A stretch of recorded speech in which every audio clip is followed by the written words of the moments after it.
即馬南北的民眾真濟民眾攏坐高鐵，攏講高鐵真少出狀況。不過早起啊，就出狀況啊，即個燈號出現了變化，所以上班的都總袂赴啊。其中閣有一寡人袂赴，就是你看即個畫面，這是立法院的交通委員會。交通委員會啊，就是管高鐵的啦。內底委員攏坐高鐵要上北，結果因為即個出即個狀況，全部攏遲到，含即個交通部長啊，根本含到即個立法院攏無法度到啊。早起9點，立院的交通委員會立委的位是空囉嗦，到場的無幾個，大卡敢若黃建豪、洪明凱兩個人坐佇咧位裡。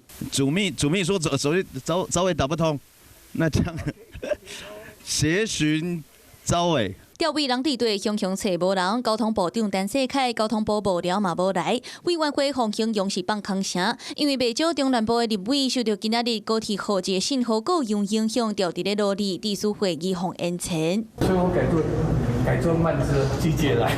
你遲到嗎？不是我遲到，是高鐵遲到了。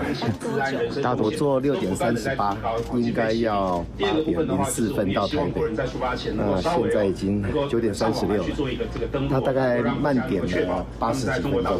講話閣有小可喘，立委是想盡辦法到立院開會。那交通部長陳世凱是確定這波無出席委員會。高鐵延前，唔但影響官員，嘛影響到通勤族。對這提出退費甲補償的措施。列車比預定的時間慢30分鐘，無到60分鐘，就退實收的票價50%。那延前超過60分鐘，就退全部的錢。若受影響取消車幫，無坐到的嘛會當全部退錢。預定到一半的人，無坐到的部分嘛會當攏總退。若是改坐自由座的乘客，一年來攏會使辦差額退費。親像台鐵嘛捌公布相關退票的標準，無坐車毋過特定條件之下，列車慢分超過10分鐘，退票無扣手續費。已經坐車延前的責任是台鐵的狀況之下，45分鐘以上會當退全部的錢；責任毋是台鐵的狀況之下，延前120分鐘以上會當免費坐車一屆。高鐵串聯台灣頭甲台灣尾，一天的生活圈，即個延前互通勤族受到影響。閣有袂少人是準備坐飛輪機要出國，敢若會當佇咧車頂着急。